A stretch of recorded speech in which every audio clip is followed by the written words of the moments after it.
Hi good morning friends, welcome to இனிமையான நேரங்கள். Friends, இன்றைக்கி நம்ம மார்னிங் பிரேக்ஃபாஸ்ட் பார்ப்போமா?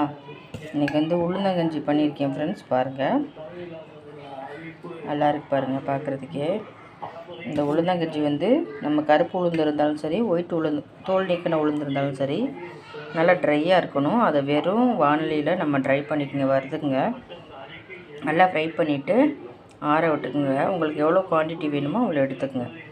அதை நல்லா ஆற விட்டுட்டு மிக்ஸி ஜாரில் போட்டு நல்லா பவுட்ரு பண்ணிக்கோங்க. பவுட்ரு பண்ணல, ஏலக்காய் 2 போட்டு நீங்கள் பவுட்ரு பண்ணிக்கோங்க ஃப்ரெண்ட்ஸ். அதோட ஒரு கடாயில் நல்லா ஒரு 2 டம்ளர் தண்ணி நிறையா விட்டுக்குங்க. நல்லா தண்ணி கொதிக்கட்டும். கொதித்து வர ஸ்டேஜில் இந்த பவுட்ரை போட்டு மிக்ஸ் பண்ணுங்கள். ஒரு பிஞ்ச் ஆஃப் சால்ட்டு போட்டுக்கோங்க. வெல்லம் இருந்தால் வெல்லம் போட்டுருங்க. நல்லா இது வெந்து வந்த பிறகு, வெல்லம் இல்லைன்னா நாட்டு சக்கரை போட்டுக்கலாம்.